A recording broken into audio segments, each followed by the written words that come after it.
Chapter 35. The Winter at Queen's.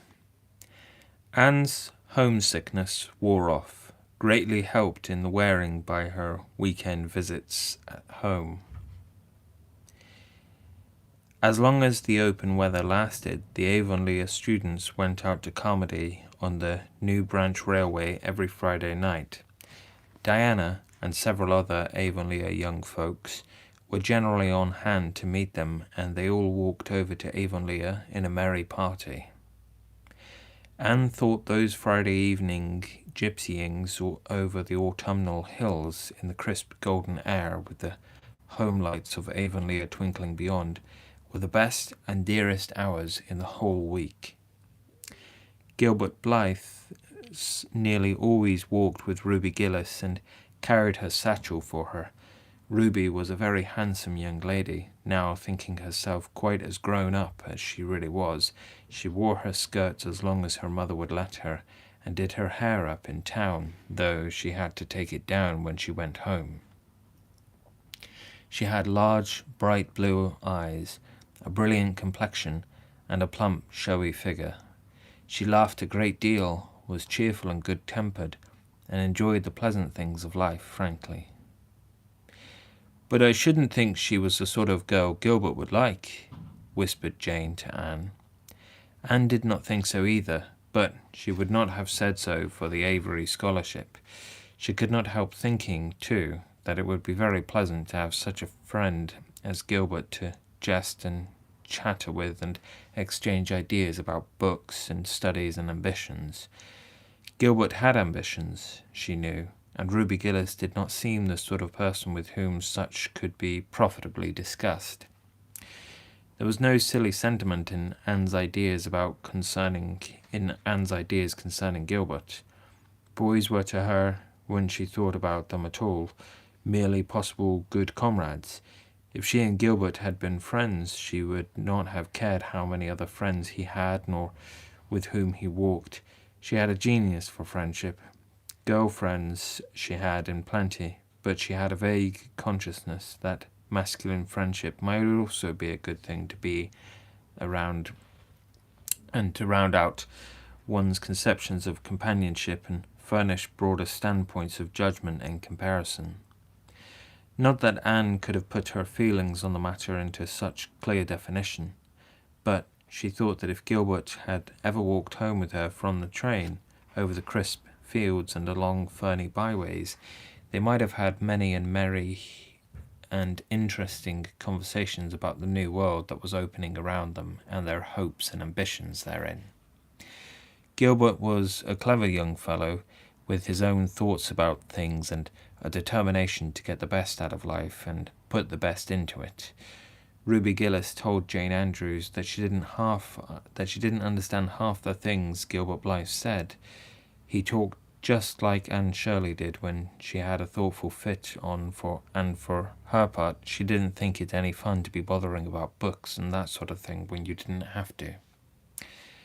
Frank Stockley had lots more dash and go, but then he wasn't half as good looking as Gilbert, and she really couldn't decide which she liked best. In the academy, Anne gradually drew a little circle of friends about her, thoughtful, imaginative, ambitious students like herself.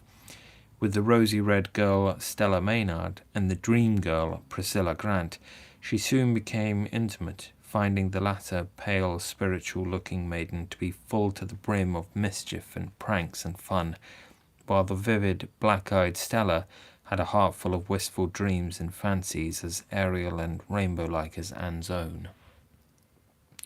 After the Christmas holidays, the Avonlea students gave up going home on Fridays and settled down to hard work. By this time, all the Queen's scholars had gravitated into their own places in the ranks, and the various classes had assumed distinct and settled shadings of individuality. Certain facts had become generally accepted. It was admitted that the medal contestants had practically narrowed down to three: Gilbert Blythe, Anne Shirley, and Lewis Wilson. The Avery scholarship was more doubtful, any one of us six being a possible winner. The bronze medal for mathematics was considered as good as won by a fat, funny little up-country boy with a bumpy forehead and a patched coat. Ruby Gillis was the handsomest girl of the year at the academy. In the second-year classes, Stella Maynard carried off the palm for beauty with a small but critical minority in favour of Anne Shirley. Ethel Marr was admitted by all competent judges to have the most stylish modes of hairdressing, and Jane Andrews, plain plodding, conscientious Jane, carried off the honours in the domestic science course. Even Josie Pye attained a sudden preeminence as the sharpest-tongued young lady in attendance at Queen's. So it may be fairly stated that Miss Stacy's old pupils held their own in the wider arena of the academical discourse. Anne worked hard and steadily. Her rivalry with Gilbert was as intense as it had ever been in Avonlea School, although it was not known in the class at large, but somehow the bitterness had gone out of it. Anne no longer wished to win for the sake of defeating Gilbert, rather for the proud consciousness of a well-won victory over a worthy foeman. It would be worthwhile to win, but she no longer thought life would be insupportable if she did not. In spite of lessons, the students found opportunities for pleasant times. Anne spent many of her spare hours at Beechwood, and generally ate her Sunday dinners there and went to church with Miss Barry. The latter was, as she admitted, growing old, but her black eyes were not dim nor the vigour of her tongue in the least abated. But she never sharpened the latter on Anne, who continued to be a prime favourite with the critical old lady. "That Anne girl improves all the time," she said. "I get tired of other girls. There is such a provoking and eternal sameness about them. Anne has as many shades as a rainbow, and every shade is the prettiest while it lasts. I don't know that she is as amusing as she was when she was a child, but she makes me love her, and I like people who make me love them. It saves so much trouble in making myself love them." Then, almost before anybody realized it, spring had come. Out in Avonlea, the mayflowers were peeping pinkly out on the sere barrens where snow wreaths lingered, and the mist of green was on the woods and in the valleys. But in Charlottetown, harassed Queen's students thought and talked only of examinations. "It doesn't seem possible that the term is nearly over," said Anne. "Why, last fall it seemed so long to look forward to, a whole winter of studies and classes, and here we are, with the exams looming up next week. Girls, sometimes I feel as if those exams meant everything, but when I look at the big buds swelling on those chestnut trees and the misty blue air at the end of the streets, they don't seem half so important." Jane and Ruby and Josie, who had dropped in, did not take this view of it. To them the coming examinations were constantly very important indeed, far more important than chestnut buds or Maytime hazes. It was all very well for Anne, who was sure of passing at least, to have her moments of belittling them, but when your whole future depended on them, as the girls truly thought theirs did, you could not regard them philosophically. "I've lost 7 pounds in the last 2 weeks, sighed Jane. "It's no use to say don't worry. I will worry. Worrying helps you some. It seems as if you were doing something when you were worrying. It would be dreadful if I failed to get my license after going to Queen's all winter and spending so much money." "I don't care," said Josie Pye. "If I don't pass this year, I'm coming back next. My father can afford to send me, and Frank Stockley says that Professor Tremaine said Gilbert Blythe was sure to get the medal, and that Emily Clay would likely win the Avery scholarship." "That may make me feel badly tomorrow, Josie," laughed Anne, "but just now I honestly feel that as long as I know the violets are coming out all purple down in the hollow below Green Gables, and that little ferns are poking their heads up in Lover's Lane, it's not a great deal of difference whether I win the Avery or not. I've done my best, and I begin to understand what is meant by the joy of strife. Next to trying and winning, the best thing is trying and failing. Girls, don't talk about exams. Look at the arc of pale green sky over those houses, and picture to yourselves what it must look like over the purpley dark beech woods back of Avonlea. "What are you going to wear for commencement, Jane?" asked Ruby practically. Jane and Josie both answered at once, and the chatter drifted into a side eddy of fashions. But Anne, with her elbows on the window-sill, her soft cheek laid against her clasped hands, and her eyes filled with visions, looked out unheedingly across the city roof and spire to that glorious dome of sunset sky, and wove her dreams of a possible future from the golden tissue of youth's own optimism. All the beyond was hers, with its possibilities lurking rosily in the oncoming years, each year a rose of promise to be woven into an immortal chaplet. Chapter 36. The Glory and the Dream. On the morning when the final results of all the examinations were to be posted on the bulletin board at Queen's, Anne and Jane walked down the street together. Jane was smiling and happy. Examinations were over, and she was comfortably sure she had made a pass at least. Further considerations troubled Jane not at all. She had no soaring ambitions, and consequently was not affected with the unrest attendant thereon.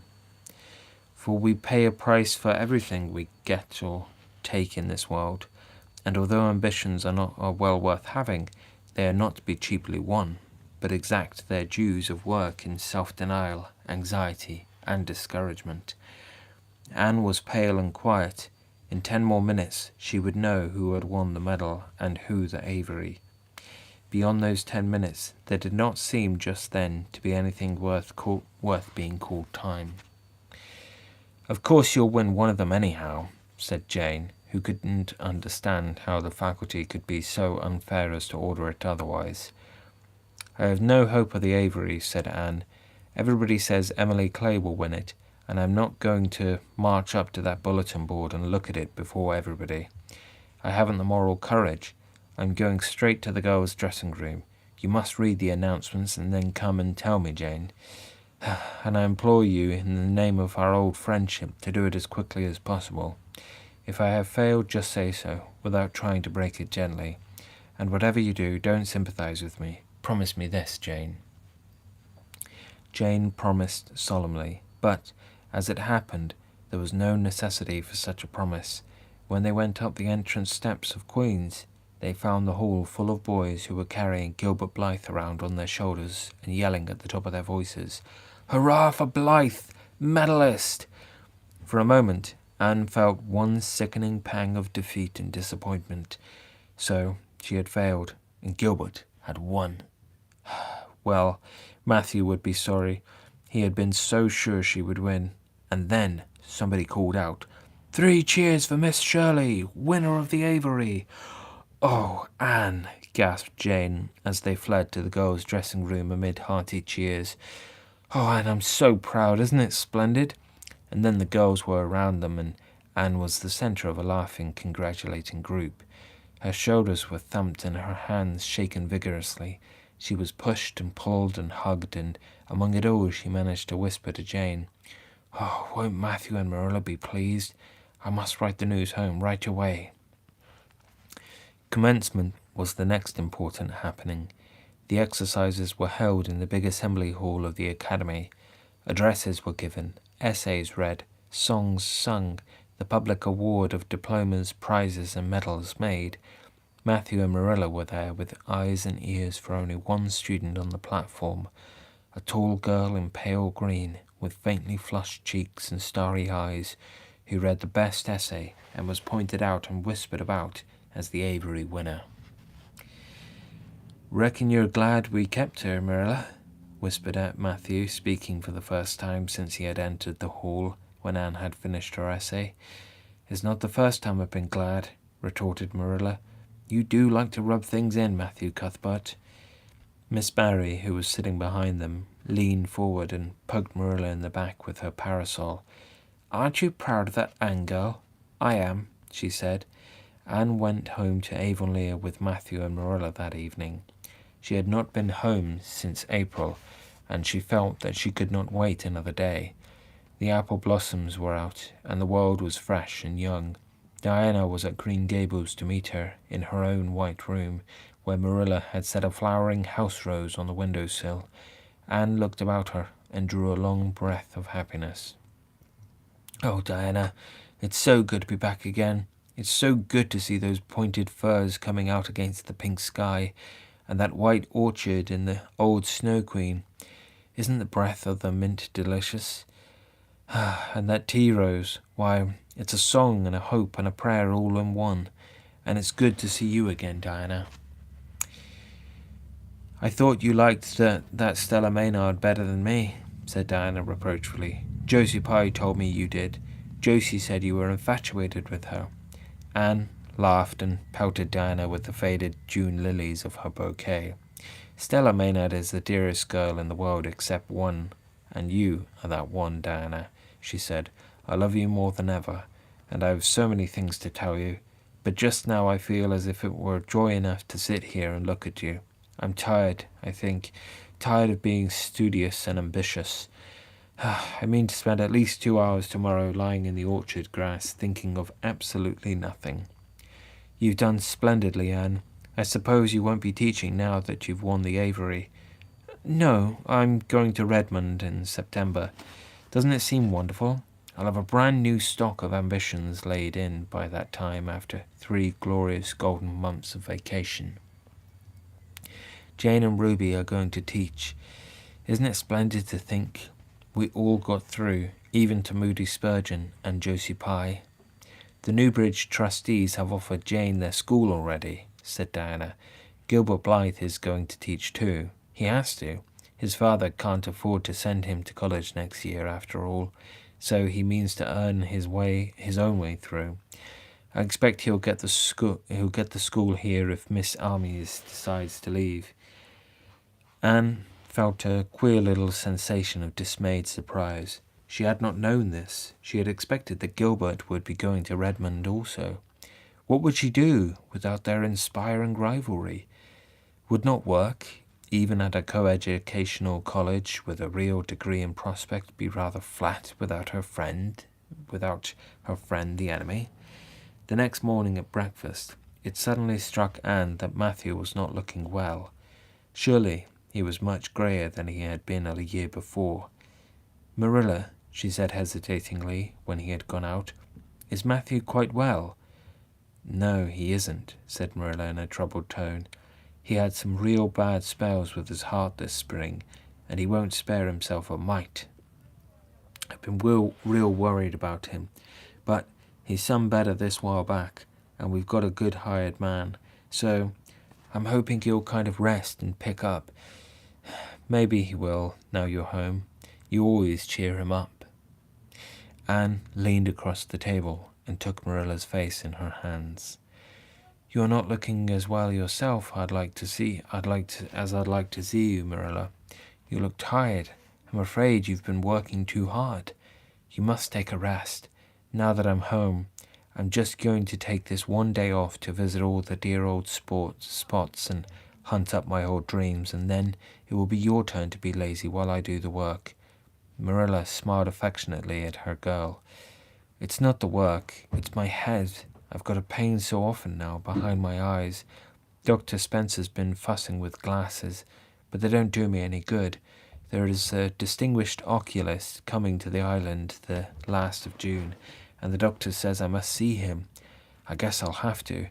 I can't read or sew with any comfort now. Well, Anne, you've done real well at Queen's, I must say. To take first-class license in 1 year and win the Avery scholarship. Well. Mrs. Lynde says pride goes before a fall, and she doesn't believe in the higher education of women at all. She says it unfits them for women's true sphere. I don't believe a word of it. Speaking of Rachel reminds me, did you hear anything about the Abbey Bank lately, Anne?" "I heard it was shaky," answered Anne. "Why?" "That is what Rachel said. She was up here one day last week and said there was some talk about it. Matthew felt real worried. All we have saved is in that bank, every penny. I wanted Matthew to put it in the savings bank in the first place, but old Mr. Abbey was a great friend of father's, and he had always banked with him. Matthew said any bank with him at the head of it was good enough for anybody. I think he has only been its nominal head for many years, said Anne. He is a very old man. His nephews are really at the head of the institution. Well, when Rachel told us that, I wanted Matthew to draw our money right out, and he said he'd think of it, but Mr. Russell told him yesterday that the bank was all right. Anne had her good day in the companionship of the outdoor world. She never forgot that day. It was so bright and golden and fair, so free from shadow and so lavish of blossom. Anne spent some of its rich hours in the orchard. She went to the Dryad's Bubble and Willowmere and Violet Vale. She called at the manse and had a satisfying talk with Mrs. Allen, and finally, in the evening, she went with Matthew for the cows through Lover's Lane to the back pasture. The woods were all gloried through with sunset, and the warm splendour of it streamed down through the hill gaps in the west. Matthew walked slowly with bent head. Anne, tall and erect, suited her springing step to his. "You've been working too hard today, Matthew," she said reproachfully. "Why won't you take things easier?" "Well, now, I can't seem to," said Matthew, as he opened the yard gate to let the cows through. "It's only that I'm getting old, Anne, and keep forgetting it. Well, I've always worked pretty hard, and I'd rather drop in harness." "If I had been the boy you sent for," said Anne wistfully, "I'd be able to help you so much now and spare you in 100 ways. I could find it in my heart to wish I had been, just for that." "Well, now, I'd rather have you than a dozen boys, Anne," said Matthew, patting her hand. "Just mind you that. Rather than a dozen boys. I guess it wasn't a boy that took the Avery scholarship, was it? It was a girl, my girl that I'm proud of." He smiled his shy smile at her as he went into the yard. Anne took the memory of it with her when she went to her room that night, and sat for a long while at her open window, thinking of the past and dreaming of the future. Outside, the Snow Queen was mistily white in the moonshine. The frogs were singing in the marsh beyond Orchard Slope. Anne always remembered the silvery, peaceful beauty and fragrant calm of that night. It was the last night before sorrow touched her life, and no life is ever quite the same again when once that cold, sanctifying touch has been laid upon it.